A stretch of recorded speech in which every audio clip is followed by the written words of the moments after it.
विद्यार्थी मित्रों, गणित धोरण 9 प्रकरण नंबर 7 त्रिकोण एमां आपणे आजे प्रस्तावना एटले के इंट्रोडक्शन जोवाना छे। विद्यार्थी मित्रों, आ प्रकरणनी वात करीए तो परीक्षामां जे प्रकरण छे ए केटला मार्क्सनुं पूछाय छे एना विશે આપણે પહેલા જોઈ લઈશું। કયો પ્રશ્ન કેટલા માર્ક્સનો આવે છે અને ટોટલ કેટલા માર્ક્સનું પૂછાય છે।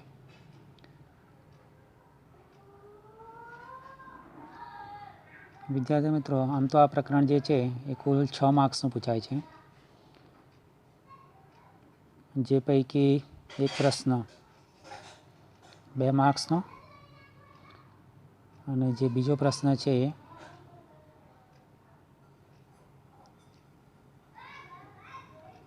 4 मार्क्सनो। आपणे ए रीते समजी सकीए के जे प्रश्न 2 छे जे 4 मार्क्समां पूछाय छे, आ जे प्रश्न है ये लगभग प्रमेय होय छे, बराबर। एटले प्रमेय 4 मार्क्सनो पूछाय छे एवुं आपणे एने समजी सकीए। कुल 2 प्रश्नो थशे, एक प्रश्न 2 मार्क्सवाळो अने एक प्रश्न 4 मार्क्सवाळो। एटले आपणुं आ जे त्रिकोण प्रकरण छे ए टोटल 6 मार्क्सनुं परीक्षामां पूछाय छे।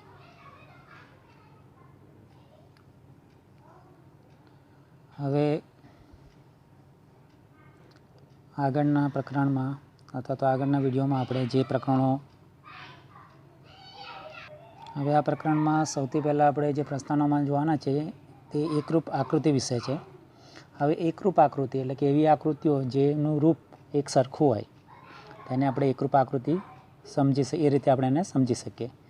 जो एनी व्याख्या छे, जो बे आकृतिना आकार अने कद समान होय तो ते बंने आकृति एकरूप आकृति छे एम कहेवाय। हवे आपणा रोजिंदा जीवनमां रकाबी, तमे रकाबीओ जोई हशे, बधी रकाबी केवा होय छे, एक सरखा आकारनी अने एक सरखा मापनी, तो एने आपणे एकरूप आकृति तरीके लई सकीए। ए ज रीते पत्ता, तमे जो केट रमता होय तो ए केटमां जे पत्ता आवे छे, पत्तानो कद अने आकार बंने केवा होय छे, सरखा होय छे, माटे ए पत्ताने पण आपणे एकरूप आकृति तरीके लई सकीए। हवे आपणे गणितनी भाषामां केटलाक पदोने समजी लईए। जेम के रेखाखंडनी वात करीए आपणे तो जे रेखाखंड छे ए 2 रेखाखंड एकरूप क्यारे गणाय। अहींया तमने 2 रेखाखंड आपेला छे, रेखाखंड AB अने रेखाखंड PQ। आ बंने रेखाखंडना माप 5 सेंटीमीटर, AB नुं माप 5 सेंटीमीटर अने PQ नुं माप पण 5 सेंटीमीटर छे। एटले के एवा रेखाखंडो के जेमना माप सरखा होय तो एमने आपणे एकरूप रेखाखंडो कहीशुं। एटले अहींया रेखाखंड AB अने रेखाखंड PQ ने एकरूप रेखाखंड कहेवाय, कारण के बंनेना माप सरखा छे 5 सेंटीमीटर। हवे वर्तुळनी वात करीए। अहींया 2 एक सरखा वर्तुळ दोरेला छे। वर्तुळमां शुं होय तो त्रिज्या होय। एटले अहींया आपणे जोईए के जे वर्तुळ छे, पहेलुं वर्तुळ एनी त्रिज्या 5 सेंटीमीटर, बीजुं वर्तुळ तो एनी त्रिज्या पण 5 सेंटीमीटर। एटले के आ बंने वर्तुळो एकरूप वर्तुळ गणाशे, एनुं कारण के बंनेनी त्रिज्या समान छे। तो एवा 2 वर्तुळो के जेमनी त्रिज्या समान होय, सरखी होय तो ते बंने वर्तुळो एकबीजाने एकरूप छे एम कहेवाय। त्रिकोणनी वात करीए। अहींया 2 त्रिकोण लीधा छे, ABC अने PQR। हवे धारो के AB नुं माप छे 3 सेंटीमीटर, BC नुं 4 सेंटीमीटर, AC नुं 5 सेंटीमीटर। ए रीते अहींया PQ नुं माप छे 3 सेंटीमीटर, पछी QR नुं 4 अने PR नुं 5 सेंटीमीटर। हवे तमे अनुरूप रेखाखंडो जोशो, बाजुओ AB अने PQ सरखा छे, BC अने QR सरखा छे, ए रीते AC अने PR सरखा छे। एटले के एवा 2 त्रिकोणो के जेमना अनुरूप बाजुओ सरखी होय तो ते बंने त्रिकोणने आपणे एकरूप कही सकीए। चौरसनी वात करीए तो चौरसमां 4 बाजुओ केवी होय छे, सरखी होय छे, सरखा मापनी होय छे। अहींया ABCD चौरस अने PQRS आ बंने चौरस आपणे लीधेला छे। 4 बाजुओ सरखी ABCD मां तो 4 नुं माप छे 4 सेंटीमीटर।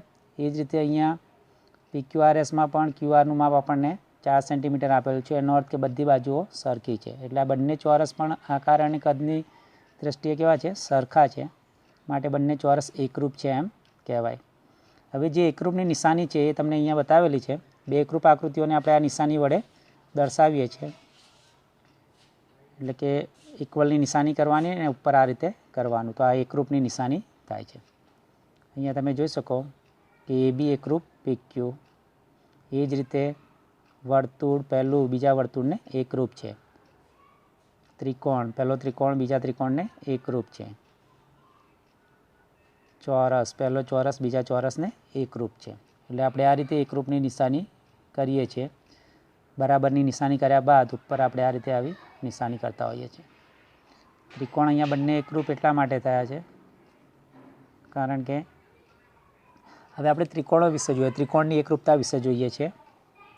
તો અહીંયા બે ત્રિકોણ આપણે લીધા છે, ત્રિકોણ ABC અને ત્રિકોણ PQR. એમાં આપણે તમને ખબર છે એ પ્રમાણે ત્રિકોણમાં 3 બાજુઓ હોય છે. આ બંને ત્રિકોણો એકરૂપ ક્યારે કહેવાય? તો બે ત્રિકોણો વચ્ચેની સંગતતાને સંકેતમાં દર્શાવવા માટે બે ત્રિકોણ વચ્ચેના શિરોબિંદુની સંગતતા યોગ્ય રીતે દર્શાવવી જરૂર છે. એટલે કે સંગતતા દર્શાવવી હોય તો જે શિરોબિંદુઓની સંગતતા આપણે વ્યવસ્થિત દર્શાવવી જોઈએ. જેમ કે અહીંયા A સંગત P, B સંગત Q અને C સંગત R છે. એટલે ત્રિકોણ ABC અને PQR એકરૂપ હોય તો તેને સંકેતમાં ABC PQR વચ્ચે આ રીતે એકરૂપતાની નિશાની કરવાની. એટલે ABC એકરૂપ PQR એવું વંચાય. A ને સંગત P લીધું છે, B ને સંગત Q, C ને સંગત R.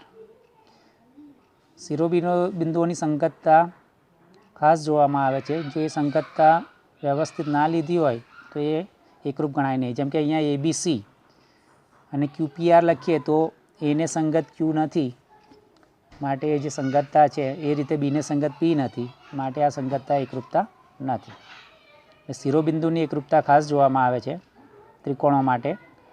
અને ત્રિકોણોને બે ત્રિકોણો એકરૂપ થવા માટેની આપણે કેટલીક શરતો પણ જોઈશું, કેટલાક નિયમો જોઈશું, જેની મદદથી આપણે જાણી શકીએ કે આપેલ બંને ત્રિકોણ એકરૂપ છે કે નહીં.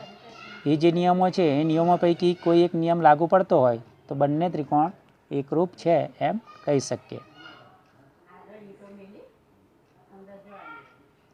હવે પહેલો નિયમ છે અથવા તો પહેલી શરત છે બાખુબા એકરૂપતાનો નિયમ.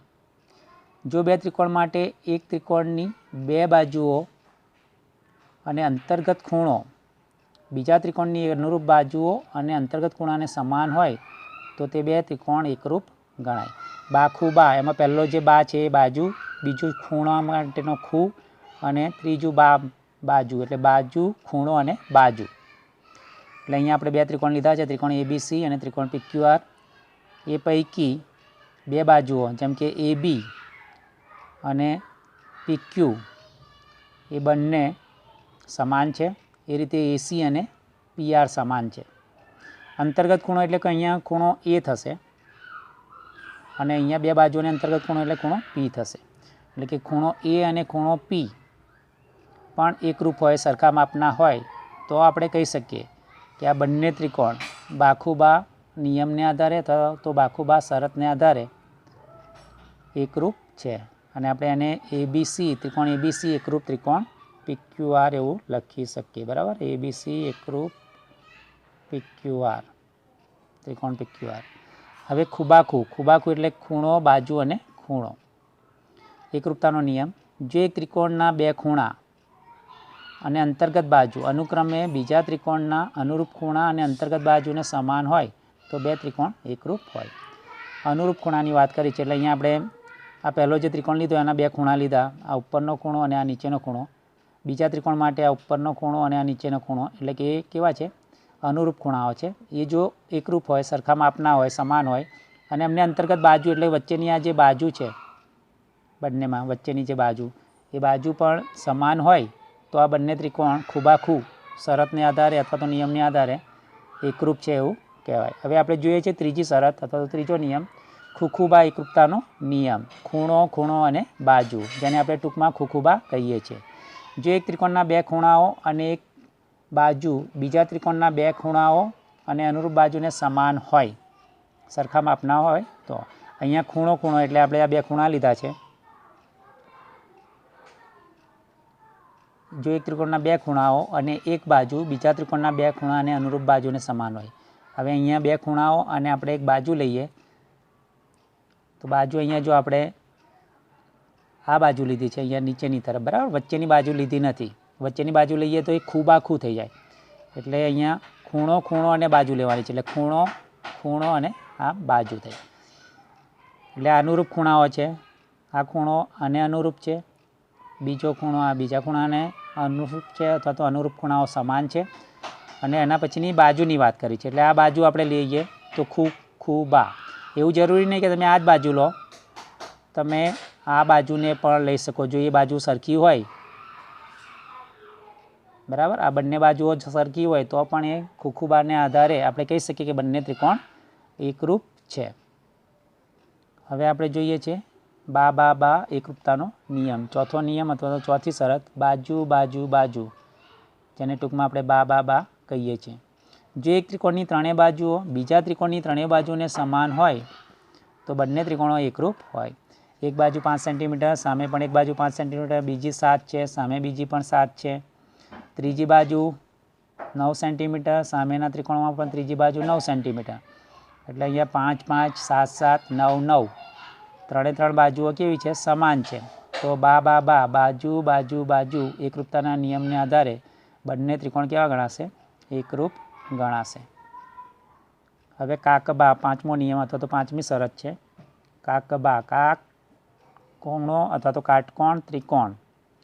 જો કાટકોણ ત્રિકોણમાં પછી કનો અર્થ થાય છે કર્ણ અને બાનો અર્થ થાય છે બાજુ.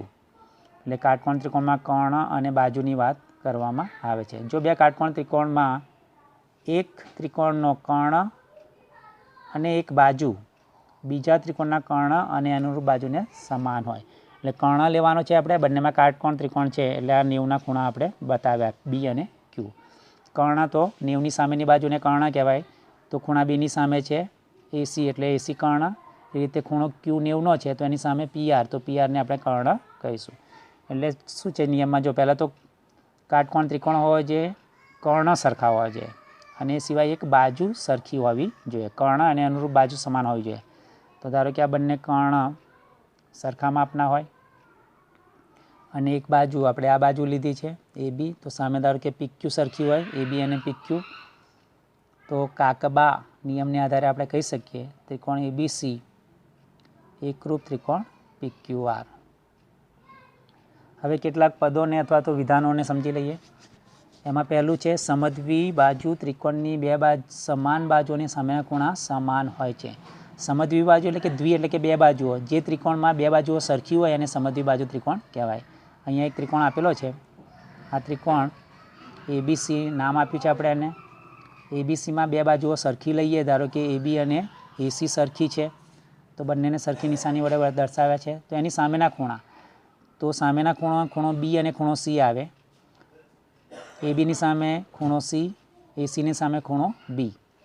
તો ખૂણો બી અને ખૂણો સી પણ કેવા હોય? સરખા હોય. જો એબી બરાબર એસી તો ખૂણો બી બરાબર ખૂણો સી, એટલે કે ખૂણો બી અને ખૂણો સી સરખા મળે. એબી બરાબર એસી તો ખૂણો બી બરાબર ખૂણો સી. હવે બીજું છે ત્રિકોણના સમાન ખૂણાની સામેની બાજુઓ સમાન હોય. જો બે ત્રિકોણ આપણને આપેલા હોય, એક ત્રિકોણ આપ્યો હોય અને ત્રિકોણના બે ખૂણા સરખા હોય, એટલે આપણે અહીંયા બે ખૂણા સરખા લીધા છે આ બીજી આકૃતિમાં, તો એની સામેની બાજુઓ, આમ તો ત્રણે ત્રણ ખૂણા અહીંયા સરખા બતાવી દીધા છે. ત્રિકોણના સમાન ખૂણાની સામેની બાજુઓ સરખી હોય. જો ખૂણો ક્યુ અને ખૂણો આર સરખા હોય તો એની સામેની બાજુ PQ અને PR થાય. અહીંયા આપણે ત્રણે ત્રણ ખૂણા સરખા માપના લીધા છે, એટલે ખૂણો P બરાબર ખૂણો Q બરાબર ખૂણો R થશે. ખૂણા Pની સામેની બાજુ કઈ આવે? તો QR આવે. ખૂણા Qની સામે કઈ આવે? તો PR આવે. અને ખૂણા Rની સામે કઈ આવે છે? તો PQ આવે છે. એનો અર્થ કે ત્રણે ત્રણ બાજુઓ પણ કેવી હોય? સરખી હોય. એટલે જો ખૂણો P બરાબર ખૂણો Q બરાબર ખૂણો R હોય તો QR બરાબર PR બરાબર PQ મળે. ત્યારબાદ આપણે જોઈએ, જો ત્રિકોણોની બે બાજુઓ અસમાન હોય તો મોટી બાજુની સામેનો ખૂણો મોટો હોય. ત્રિકોણની બે બાજુઓ અસમાન હોય એટલે કે સરખા માપની ના હોય. જેમ કે આ પહેલી બાજુ 4 સેન્ટીમીટર, બીજી બાજુ 5 સેન્ટીમીટર, એટલે આ બંને બાજુઓ કેવી છે? અસમાન છે, 4 સેન્ટીમીટર અને 5 સેન્ટીમીટર. તો એની સામેની જે બાજુ છે તો મોટી બાજુ અસમાન હોય તો મોટી બાજુની સામેનો ખૂણો મોટો હોય. અહીંયા મોટી બાજુ આપણને કઈ દેખાય છે? તો એસી જે આ બાજુ છે મોટી છે તો એનો સામેનો ખૂણો એટલે કે આ ખૂણો મોટો હોય. હવે જોઈએ કોઈ પણ ત્રિકોણમાં સૌથી મોટા ખૂણાની સામેની બાજુ સૌથી મોટી હોય. સૌથી મોટા ખૂણાની સામેની બાજુ સૌથી મોટી હોય એનો અર્થ એ થાય કે જે ખૂણો મોટો હશે, જે આપેલા ત્રિકોણમાં જે ખૂણો મોટો હોય એની સામેની બાજુ મોટી જ મળે. ત્રિકોણની કોઈ પણ બે બાજુઓનો સરવાળો ત્રીજી બાજુ કરતાં વધુ હોય છે. અહીંયા ત્રિકોણની બે બાજુઓ 4 સેન્ટીમીટર અને 5 સેન્ટીમીટર છે, એનો સરવાળો 9 સેન્ટીમીટર. તો ત્રીજી જે બાજુ છે આ બાજુ, આ ત્રીજી બાજુના માપ કરતાં આ સરવાળો હંમેશા મોટો હોય. એટલે ટૂંકમાં જે ત્રીજી બાજુ છે એનું માપ 9 કરતાં નાનું હોય. 9 પણ ના હોય, બરાબર. 9 કે 9થી મોટું ના જ હોય, 9થી નાનું હોઈ શકે. એટલે કે ત્રિકોણની કોઈ પણ બે બાજુના માપનો સરવાળો ત્રીજી બાજુના માપ કરતાં વધારે હોય છે. વિકલ્પોમાં કે ટૂંકા પ્રશ્નોમાં આવા પ્રશ્નો પૂછ